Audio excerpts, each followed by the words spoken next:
Bonjour et bienvenue sur le podcast Nourrissant. Je suis Mélanie Notarié et j'accompagne depuis des années mes clients à construire une vie personnelle et professionnelle nourrissante, joyeuse, fluide et profondément vivante. Mon entreprise est une fabrique de vie et de voix unique où chaque chemin trouve sa saveur. Passionnée par l'art de se nourrir depuis plus de 10 ans, j'étudie la nutrition holistique pour accompagner la santé, la guérison et les grandes transitions de vie. J'intègre également des soins énergétiques et en combinant ces approches et mon expérience, je vous propose des accompagnements personnalisés pour revitaliser votre quotidien et faire circuler votre énergie vitale pour ouvrir le champ des possibles. Toutes les informations sont bien sûr disponibles sur mon site que vous trouverez dans la description de cet épisode. Dans ce podcast, je vous propose de nourrir votre quotidien à travers des réflexions, des partages d'expériences et des rencontres inspirantes pour stimuler la vie qui réside en chacun de nous. Je vous donne donc rendez-vous un vendredi sur 2 à partir de 5h et je vous souhaite une belle écoute et bienvenue dans cet espace nourrissant. Bonjour à toutes et à tous, je suis ravie aujourd'hui de vous accueillir pour ce premier épisode de l'année, donc cette année 2025. Je vous souhaite à toutes et à tous énormément de bonheur, d'amour, de joie. Bon, ça c'est un peu les banalités, mais surtout de vivre une vie qui vienne vraiment vous nourrir dans tous les espaces. Je crois que c'est ça le plus important et c'est ça dont on a besoin. Je suis ravie en plus d'inaugurer cette année avec Frédéric Thiebaud que j'ai rencontré en 2024. C'était une très belle rencontre. Donc bonjour Frédéric déjà. Bonjour Mélanie. Je te souhaite une très belle année du coup. Bah oui, toi aussi. Moi j'ai vraiment mis comme intention une année grandiose pour 2025. Et dans grandiose, j'aime beaucoup aussi, si on sépare, tu vois, un peu le mot, il y a le mot grandir et puis le mot d'oser. Et je crois que la grande leçon de 2024, ça a été d'oser expérimenter de nombreuses choses et que ça a été source d'enrichissement et du coup je me suis vraiment sentie grandir en 2024. Donc maintenant, voilà, une année 2025 grandiose. Est-ce que tu as une idée aussi de ce que tu veux pour cette nouvelle année? Cette nouvelle année, j'ai envie de encore plus briller, ce qui peut paraître un peu prétentieux, mais ce que j'entends par là, c'est on a tous une certaine lumière et moi j'ai osé la faire émerger en 2024 et du coup 2025, j'ai envie de la faire rayonner encore plus loin. C'est fantastique. En plus, je sais que tu as plein de projets qui sont en train d'émerger là pour 2025. Il y a des belles choses pour toi. Donc, je te souhaite de briller encore plus comme une étoile dans un beau ciel étoilé. Et justement, je voulais t'accueillir pour inaugurer cette année parce que pour moi, tu incarnes vraiment bien, d'une part, la souveraineté. Et je trouve que c'est vraiment le mot juste parce que quand je t'ai rencontré, j'ai senti, tu vois, une belle énergie, une grande douceur, mais en même temps un cadre vraiment posé. Tu vois, je te sens vraiment très ancrée comme femme, et c'est beau à voir. Et en plus, tu as cette faculté, je trouve, d'oser incarner toutes tes facettes. Et je trouve que dans nos sociétés, je peux le voir pour moi, je peux le voir pour plein d'autres personnes, c'est pas facile d'oser incarner toutes ces facettes, et en plus de ça, les montrer. Et donc pour moi c'est très précieux et tu vois je pense que dans cette intention aussi d'une année grandiose, bah il y a le fait d'incarner aussi qui je suis pleinement et puis bah de briller aussi pourquoi pas tiens. Et déjà comment toi tu reçois ça? Est-ce que tu sens que en effet c'est toi? Est-ce que tu veux rajouter certaines choses? Merci, bah ça me fait très plaisir, ça me touche, ça m'émeut même ce que tu dis, enfin qu'on puisse me percevoir comme ça, parce que ça a été un long chemin, ça n'a pas été toujours facile, l'ancrage, la souveraineté.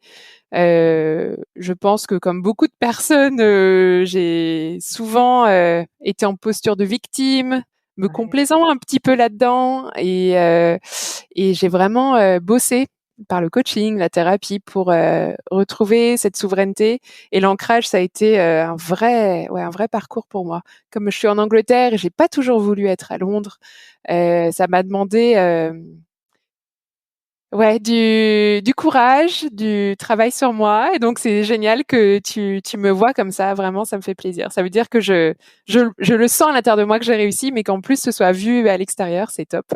Ah oui ça clairement je trouve que tu l'émanes. Et je trouve aussi que alors peut-être avant de parler de ça, déjà, peut-être dis-nous qui tu es. Qu'est-ce que tu Oui. proposes au monde, en fait? C'est quoi ton parcours? Ah, alors écoute, moi je suis investie d'une mission. Mon activité professionnelle, c'est vraiment une mission spirituelle pour moi. Donc je suis coach de dirigeants. J'ai travaillé en ressources humaines pendant 16 ans dans le milieu corporate, et puis je suis devenue coach il y a 5 ans. C'est mon activité à temps plein maintenant et ma spécialisation, c'est dans le leadership conscient. Donc ce sont des leaders, expérimentés, qui ont pas mal d'ancienneté, qui ont atteint un bon niveau de succès, ou alors des fondateurs de sociétés. Mmh. Et en fait, je les accompagne pour, amplifier leur impact positif sur le monde. Et je me suis spécialisée avec ces personnes-là parce que, comme ils ont de l'influence, ils ont du pouvoir, ils ont des moyens, des ressources, de travailler avec eux, ça a un effet ricochet sur toutes les personnes autour d'eux. Mmh. Ouais. Et est-ce que tu pourrais définir avec tes mots, toi, qu'est-ce que c'est que le leadership? Parce que je t'avoue que, alors, c'est, il y a quelques mots comme ça où j'ai du mal vraiment à ressentir ce que ça, enfin, qu'est-ce qu'il veut dire. Et je sais que j'ai assisté à une de tes masterclass le mois dernier. Et tu l'as défini d'une façon, je me suis dit, ah, mais en fait, c'est ça. Donc, peut-être qu'il y a d'autres personnes aussi qui aimeraient peut-être une définition un peu plus, ouais, avec tes mots en tout cas, sur ce mot. Oui, mais je suis contente que tu me poses cette question parce que c'est vrai que le leadership, c'est un terme qui est galvaudé et ça, en fait, on peut le définir de 1000 façons différentes. Pour moi, le leadership, il y a vraiment cette notion de conscience, c'est-à-dire que absolument tout le monde est un leader à condition de vraiment j'ai le mot qui me vient en anglais, embrace. Ça fait 17 ans que je vais à Londres, donc pardonnez-moi si j'utilise des mots anglais. Parfois, c'est plus simple pour moi. Mais c'est vraiment comment on dit, d'embrasser, oui, Ouais. la vraie version de soi. Mais la vraie version de soi avant qu'on ait été conditionné, programmé par notre éducation, nos premiers emplois, etc. Et de justement oser briller sa propre lumière parce qu'à ce moment-là, on devient inspirant. À ce moment-là, on tape dans sa mission de vie et on vient contribuer au monde de la plus belle des façons et de la façon la plus naturelle, je trouve. Et il y a aussi une dimension de self-leadership, donc de savoir se gérer soi-même vraiment le niveau de son énergie, euh, de savoir se recentrer, se poser les bonnes questions. Donc il y a deux dimensions, il y a le self-leadership et puis le leadership des autres, des équipes qu'on peut gérer, Mmh. être leader dans sa famille, être leader dans un groupe avec des amis, enfin peu importe, mais l'impact qu'on a sur les autres autour de soi. Et ça, c'est vraiment, j'ai l'impression pour toi, un sujet qui te passionne. Et c'est la signature même de tes accompagnements. Oui, tout à fait. Oui, oui, je suis vraiment très enthousiaste, très passionnée. Je pourrais en parler pendant des heures parce que j'ai compris qu'on avait vraiment tous un rôle à jouer et je pense que ça fait partie de mon chemin spirituel. Ça, c'est que euh, si on est né sur cette planète, c'est parce qu'on a un certain rôle à jouer. Peu importe l'impact, ça peut être juste quelques personnes autour de soi. Ça ne veut pas dire créer une boîte, avoir un impact à l'international, pas du tout. Alors c'est génial si c'est comme ça, mais ça peut aussi être euh, faire du bon pain. Tu vois, ou ça Mmh. peut être juste être une super maman ou un super papa, et parce que chaque action qu'on fait a des répercussions autour de nous. Ça va créer une sorte d'énergie et plus on va être en alignement avec soi-même et être dans cette énergie, cette fréquence haute, euh, au service des autres, avec amour, etc., plus ça va améliorer le monde. Donc, beaucoup de visions grandioses, justement, du leadership. Mm. Et ce que je trouve passionnant pour avoir accompagné aussi de nombreux entrepreneurs, c'est d'embrasser qu'en fait c'est la vie. Comment dire, tu sais, en France, il y a une grande séparation entre, il faut séparer la vie personnelle et la vie professionnelle. Et je trouve que dans l'entrepreneuriat, c'est encore plus flagrant.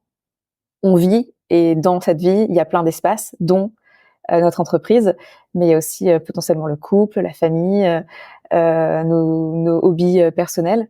Et quand tu disais, en fait, je pense que quand on incarne un leadership au sein de son entreprise, au sein d'une entreprise, et ben quand ça vient vraiment depuis un espace de soi, parce qu'on reconnaît notre propre essence, bah forcément que ça vient aussi distiller dans chacun des espaces de nos vies. Et tu vois, ce leadership que tu peux après avoir au niveau du couple, au niveau de la famille, au niveau même de tes amitiés, c'est hyper précieux. C'est ça que tu vis avec tes clients aussi. Ah oui, complètement. D'ailleurs, c'est marrant parce que souvent mes clients deviennent des amis après.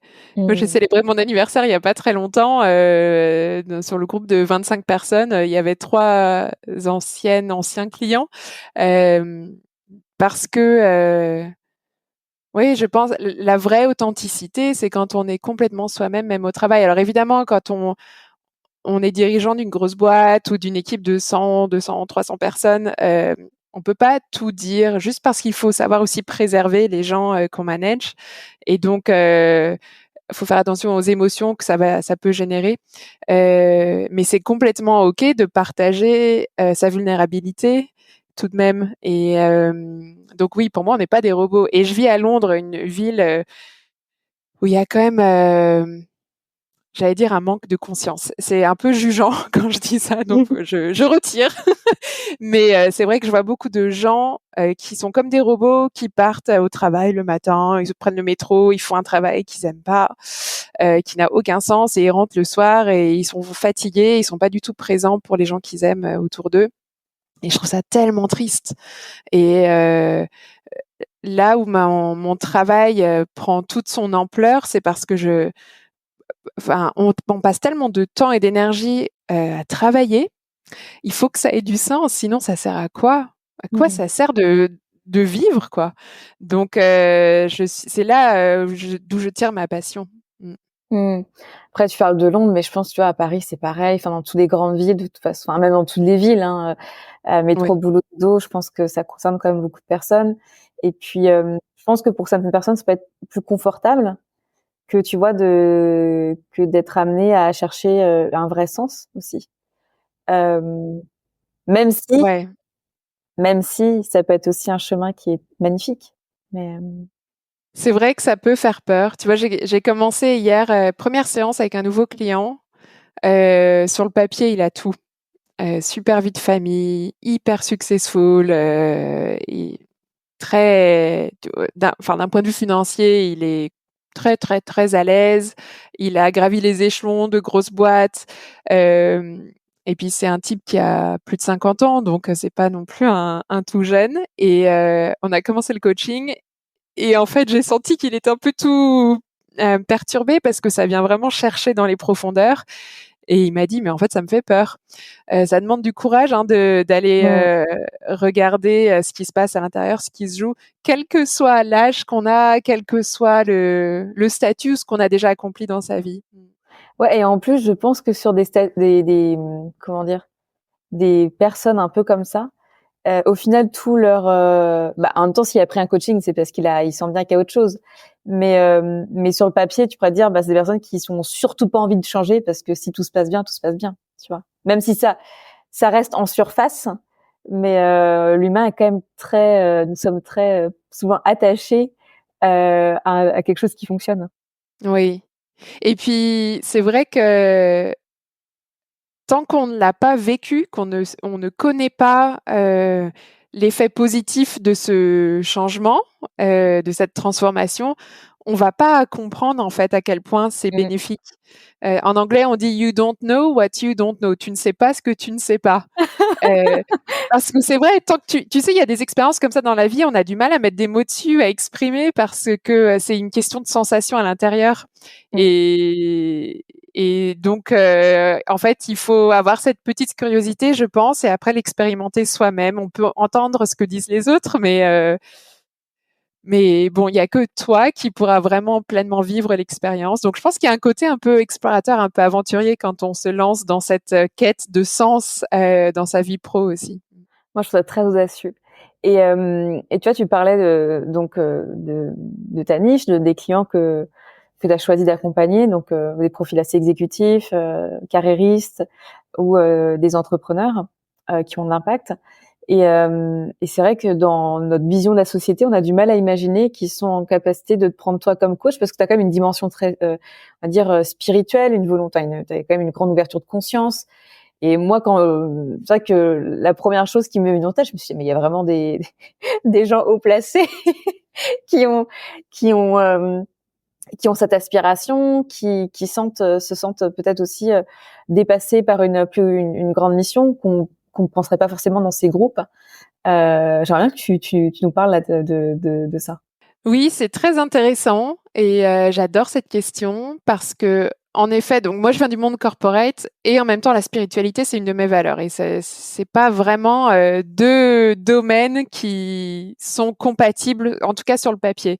Mais j'avais fait mon coming out spirituel sur LinkedIn il y a quoi? Il y a 4 ans, j'avais fait une vidéo où j'expliquais que pour moi la spiritualité c'était important et que d'ailleurs j'adoptais des pratiques dans mon coaching de voilà de méditation, de breathwork, de trucs comme ça et que ça avait été très très bénéfique sur mon parcours et c'était enfin ça avait été génial parce que j'avais eu beaucoup de très bons feedbacks. Les gens n'osaient pas commenter en public sur mon post Ah LinkedIn, oui. mais en privé. Et beaucoup me disaient: «Ah mais oui, moi c'est pareil, ah génial, est-ce que tu peux m'en dire un peu plus?» Enfin, c'était chouette. Et en fait, ce qu'on découvre, c'est que les gens qui réussissent le mieux, si on prend juste d'un point de vue business, hein, Mm. en fait, ils sont très spirituels. Soit ils vont avoir leur astrologue, tu vois, particulier, soit ils vont avoir des pratiques méditatives ou ils se sentent guidés par autre chose de plus grand qu'eux. Mais ça reste encore un peu tabou, c'est vrai. Je pense que ça change, ceci dit. Et moi, justement, de vraiment oser montrer qui je suis, montrer que la spiritualité, c'est une grande partie de ma vie, je pense que ça a fait de moi, enfin, je suis un peu différente. C'est vrai qu'on me Bah dit oui, oui, souvent que c'est je sûr. suis une executive coach. Je me démarque parce que j'ai ça. Alors, il y en a qui vraiment sont repoussés à l'idée de, de travailler avec moi parce que c'est pas du tout leur truc. Mais par contre, il y en a d'autres qui viennent vers moi justement pour ça. Donc, bah, c'est top parce que du coup, on attire les bonnes personnes, quoi. Oui, parce que justement, tu rayonnes, toi, qui tu es pleinement. Comme je disais, toi, tu as une faculté de montrer et d'incarner toutes tes facettes. Et ça, j'ai beaucoup d'admiration pour ça. Euh, Merci. je vais aller, j'essaye d'aller dans cette voie. Mais c'est un sacré parcours. Qu'est-ce que je veux dire? Oui, en fait, ça m'a fait penser, t'as raison, que par exemple, quand je me suis formée aux soins énergétiques là cette année, c'est quelque chose qui a toujours fait partie de ma vie, même enfant, parce que j'ai pu en bénéficier. Mais j'ai vite compris à l'école que c'était pas le cas de tout le monde, donc c'est quelque chose que j'avais tu parce que bah pas envie d'être bizarre. Et euh, et du coup pour moi il y avait énormément de stress, euh, de dire bah coucou, voilà, je me suis formée aux soins énergétiques, maintenant je le propose. C'était beaucoup plus simple que de rester dans un accompagnement pour entrepreneurs. Et euh, et en fait, je pensais qu'il y a énormément de personnes qui seraient désabonnées de mon compte. Et au final, bah pareil que toi, c'est des retours de personnes, alors souvent en privé, comme tu dis, pas trop en public, et même des profils auxquels j'aurais jamais imaginé qu'il y avait cette ouverture. Je pense par exemple à quelqu'un qui, pareil, est très très haut placé à Paris, et qui m'a du coup avoué, parce que ça a créé aussi pour lui un espace de pouvoir communiquer à ce sujet, que s'il n'avait pas été recruté dans son nouveau poste, où il est très très haut placé, et ben il serait formé à l'astrologie. Alors là, je me suis tombée sur le cul Ah parce que c'est un waouh! ami que je connais depuis maintenant des années, avec qui voilà, on est proches, on aborde énormément de sujets. Mais il y avait du coup jamais eu cette liberté parce que j'avais pas envie d'aborder ça, et du coup lui ça lui permettait pas non plus de l'aborder. Et je trouve ça dingue en fait que, comme tu dis, en fait quand on rayonne qui l'on est, quand on ose, bah ça peut créer des très belles ouvertures même au niveau des amitiés. Ah, mais c'est génial cette histoire et je trouve que c'est cette histoire de permission, d'autorisation. Mm. Quand nous-mêmes, on ose être vraiment qui on est et de l'exprimer au monde, on donne cette permission aux autres, du coup. Ouais, bah du coup, et je garde ça précieusement parce que c'est une très belle leçon pour moi. Et donc voilà, comme quoi rayonner qui l'on est, c'est important. Oui et ton histoire, ça me fait penser à Jenna Blossom, tu vois qui c'est? Jenna, bah écoute, elle a un super podcast, je crois, qui s'appelle Haute Vibration, et elle a fait Sciences Po. Enfin, elle a fait un parcours assez, tu vois, dans le moule, dans le cadre. Et elle dit souvent que elle s'est rendue, enfin, depuis petite, elle était connectée à ses guides, etc. Elle recevait des downloads. Et puis, c'est une Française. Et Mmh. puis un jour, elle a décidé vraiment d'assumer. Et maintenant, elle fait plus que ça. Elle fait des oracles.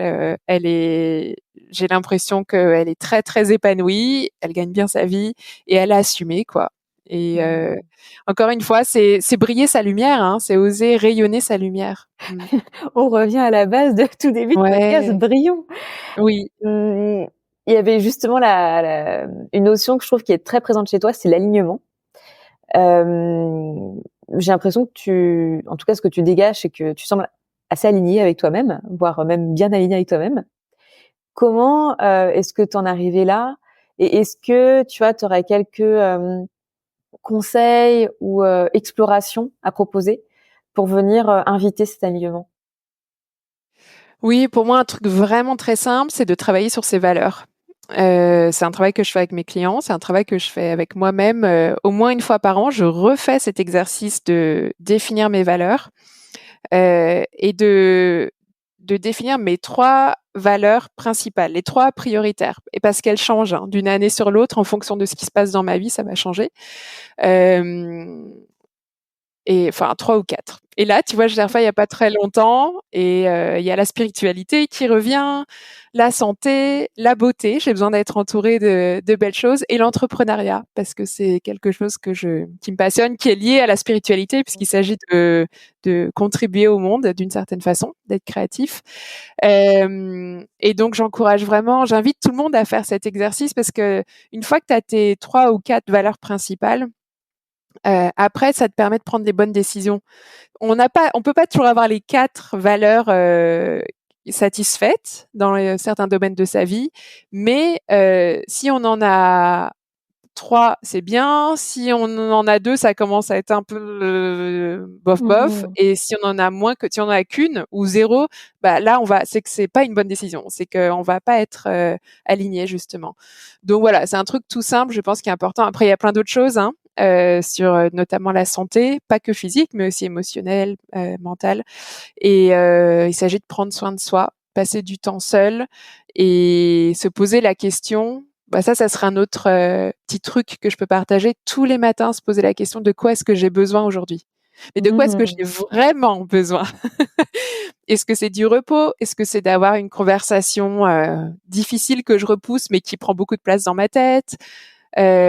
Donc vraiment de s'écouter. Ah bah écoute, je me la poserai peut-être un peu plus souvent cette question. Non, c'est précieux. Et tu vois, le podcast s'appelle Nourrissant. Hem, Qu'est-ce qui toi te nourrit dans ta vie? Mmh. Ce qui me nourrit, c'est le sens, trouver du sens, donner du sens à ce qui se passe, la conscience aussi de quelle que soit la situation, l'environnement, d'être très consciente, de ça et puis d'expérimenter, d'avoir des expériences qui vont élargir mon champ de conscience. Mmh. Et puis je dirais, l'équilibre. Une vie nourrissante pour moi, c'est une vie d'équilibre. J'adore faire la fête, mais à la fois, j'ai un côté introverti, j'ai besoin de passer du temps seule. Hem, j'adore, être dans l'action, dans mon énergie masculine pour mon business et à la fois j'adore me reposer dans mon énergie féminine. Enfin voilà, il y a plein de domaines, où je sens que cet équilibre je fais très, très, très attention à cet équilibre. Mmh. Oui, et puis tu as cette capacité aussi à prendre beaucoup soin de ton temps, de la notion Mmh. du temps. Dans ces sociétés où tout va à 1000 à l'heure, déjà de prendre conscience que le temps existe, c'est important. Heu, Comment est-ce que toi tu arrives à justement à garder cette relation précieuse, au temps? Bah, je suis devenue très exigeante avec mon temps et mon énergie, les gens avec qui je passe du temps, les gens à qui je donne de mon énergie et Ouais, ça a demandé des décisions difficiles parfois, mais bon, je regrette pas parce que du coup, ça veut dire que je vais être beaucoup plus.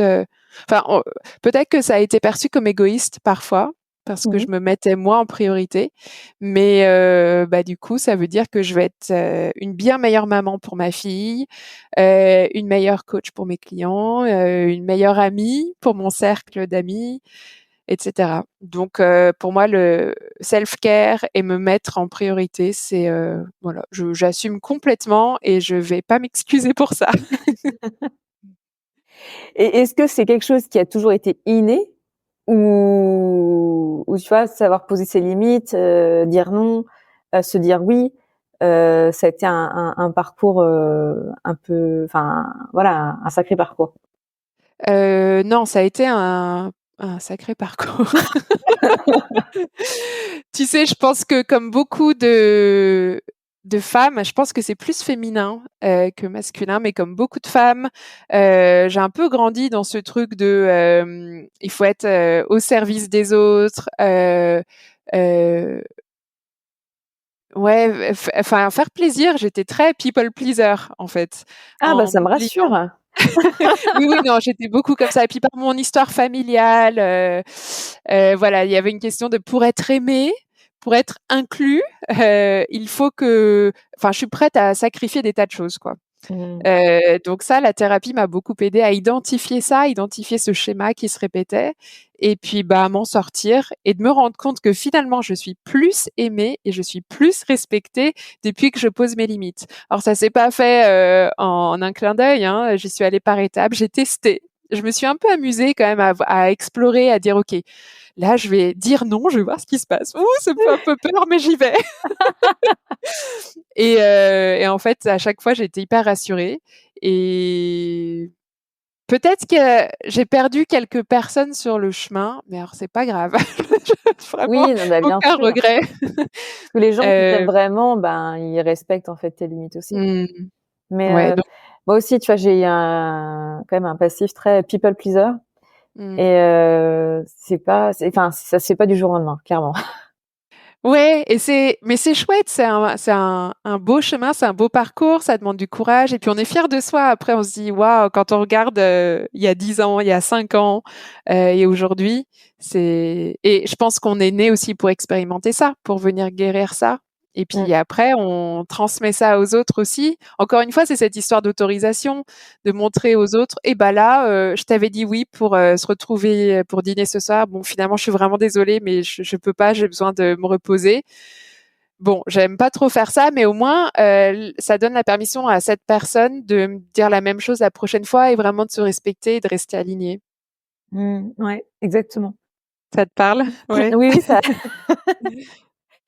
ça me parle et tu vois, je sens que cet automne a été une invitation aussi pour, avec une expérience que j'ai vécue, de me prioriser ou en tout cas de ressentir, cette invitation, chose que j'avais pas encore vraiment vécue. Heu et là, c'était un besoin vraiment. Et depuis là, on en découle certaines expériences, plutôt, comme tu dis, où il y a je suis satisfaite et fière de moi. Mmh. Donc ouais, c'est une belle évolution, je trouve. Tu sais, je pense que ça me fait penser à une conversation que j'ai eue avec, Alice Rebière et c'est Ouais. par elle qu'on s'est rencontrés, Oui. hem, où je lui disais que, pour moi, chaque être humain, on est comme un canal, à travers lequel, circule la vie. Et l'univers va venir nous envoyer des bonnes choses pour nous. Et en fait, quand on ose dire non, on se réaligne avec ce dont on a besoin, etc. C'est comme si on nettoyait ce canal et ça permet du Mmh. coup d'accueillir des choses plus alignées, forcément, et de manifester. Pour moi, c'est ça la manifestation, en fait. C'est de faire de la place en nettoyant. Il y a vraiment cette notion pour moi de nettoyage et je le vois même physiquement, tu vois. Là, en ce moment, je fais une cure d'argile verte, par exemple, parce que je sens que ça me fait du bien. Mais c'est aussi nettoyer les émotions qui vont rester bloquées dans notre corps, nettoyer les pensées négatives qu'on peut avoir et nettoyer aussi son environnement dans le sens ne pas dire oui à des choses qui ne nous conviennent pas. Mmh. Bah, écoute, c'est très drôle parce que hier, j'ai enregistré un épisode, pour le podcast d'une amie, Barbara Godard, sur la thématique du foyer, qui va sortir là ce mois de janvier. Et tu vois, on disait, mais bon, ça fait aussi écho à Marie Kondo, tu vois. Mais c'est fou. J'ai eu une époque où je gardais des objets parce qu'on m'avait offert, mais que j'aimais pas forcément, tu vois, qu'il y avait pour moi, aucune valeur, et que même de les voir, ça me faisait plutôt penser à la personne et que j'avais pas forcément envie. Et en fait, de s'autoriser à juste conserver ce qui vient nous nourrir, tu vois, c'est précieux. Et je pense que rien que ça, c'est aussi un cheminement pour de nombreuses personnes, de pas se laisser encombrer par l'extérieur. Ouais, c'est une super analogie, je trouve, que tu partages là, parce que quand on va ranger notre intérieur, on va comment on dit? J'ai les mots qui viennent en anglais, je suis désolée, ça fait vraiment poufiasse. Mais on dit declutter, tu sais, quand on débarrasse, voilà. Ouais, Quand ouais. on débarrasse son intérieur, c'est très thérapeutique aussi, hein. Ouais. On vient faire de la place aussi mentalement, c'est bon. Et j'aime beaucoup, tu vois, aussi l'analogie que tu fais avec le canal, le fait c'est vrai que de s'ouvrir. Et puis, tu sais, nous, en tant qu'humains, on a cette faculté très rapidement de mettre une étiquette, c'est bien, c'est mal, ce qu'on vit. Ah oui. Mmh. Et voilà. Et puis, ça fait partie de notre humanité aussi. Mais ça fait depuis des années que, alors, parfois, oui, forcément, on vit des choses difficiles et c'est difficile. Mais de voir aussi le beau dans toutes les expériences, parce que la vie, c'est notre bien. Et que, ouais, on grandit aussi avec tout ça. Oui, ouais, tout à fait. Et du coup, ce que tu dis, ça me fait penser à la notion de responsabilité. Si on est en vie, on a le devoir, la responsabilité de profiter à fond et d'optimiser ce moment qu'on a sur Terre. Et je sais que ça peut être dur pour certaines personnes qui traversent des périodes difficiles, mais ouais, pour moi, ça reste un privilège et une chance d'être en vie. Ouais, merci de le rappeler aussi. Et là, tu vois, ça m'évoque et on va bientôt terminer l'épisode parce que déjà, toi, tu as un autre rendez-vous derrière. Mais je sais qu'on pourrait parler encore des heures. Mais ça me fait penser, tu vois, à la présence. Et moi, je l'invite beaucoup plus ces dernières semaines, la présence dans ma vie. C'est pas quelque chose qui est évident parce que je peux être très vite happée par beaucoup de choses, par les réseaux sociaux, par par en fait mes habitudes où j'étais absolument pas présente à moi-même. Mais être présent, c'est ça aussi, je crois, savourer la vie. Et, lors d'une méditation récemment, il y avait comme enseignement derrière que nous vivons un éternel présent, parce qu'en fait, nous vivrons jamais dans le passé, nous vivrons jamais dans le futur. Mmh. Et je trouve que ça donne aussi une autre temporalité à ce que c'est que Mmh. l'existence. Et ça en tout cas, cette phrase elle est vraiment restée résonnée dans ma tête et ça me nourrit vraiment depuis, tu vois. Ouais, c'est très beau. Mais c'est le pouvoir de l'instant présent, le livre d'Eckhart Tolle où il élabore là-dessus, il développe et c'est vrai que c'est dur, je trouve, moi j'ai du mal à me rappeler de ça. Je trouve que comme on a enfin j'ai une vie assez occupée avec des tas de choses, c'est vraiment, ça me demande de la discipline et un effort de me rappeler du moment présent. Ralentis, stop là. Mais je C'est pense que depuis qu'on est enfant, on n'a jamais été, on allait tout à l'encontre de ça. Donc c'est une vraie démarche. Et, euh, et je pense pas que tu passes de ça à être moine bouddhiste en l'espace d'une journée, tu vois. non, c'est sûr. Et puis en plus, voilà, quand on choisit de vivre une vie qui n'est pas monacale, on est entouré de beaucoup de choses. Mais en tout cas déjà de le savoir et puis de l'inviter, même si ne serait-ce que quelques secondes par jour déjà pour commencer. Je pense que c'est déjà plutôt chouette. Ouais, complètement. Mmh. Mm. Merci infiniment pour cette discussion, Frédéric. C'était voilà, c'est une super façon de commencer l'année. Bah, écoute, avec plaisir et vraiment, j'invite toutes les personnes qui vont écouter cet épisode à briller leur lumière, à oser, parce que quand ils font ça, c'est un cadeau pour le monde. Mm. Que ça puisse être une année 2025 brillante, Oui, et grandiose. rayonnante et grandiose. On ose. Oui. En tout cas, je mettrai en description tes liens, que ce soit ton compte Instagram ou ton site, parce que tu proposes vraiment des jolies choses pour ce monde et pour voilà des personnes qui ont aussi envie d'être vraiment elles-mêmes et incarner justement ce fameux leadership. Donc, je vous invite vraiment à aller voir ce que Frédéric propose. Et puis, écoute, je t'embrasse et à très bientôt. Moi aussi. Au revoir, Mélanie. Au revoir. Merci d'avoir écouté cet épisode nourrissant. Si le contenu vous a plu, n'hésitez pas à lui mettre 5 étoiles, un cœur, un commentaire et à le partager autour de vous. Votre soutien permet à ce podcast de grandir et de toucher davantage de personnes. Abonnez-vous pour ne rien manquer des prochains épisodes et continuez à nourrir votre quotidien avec joie et inspiration. À bientôt!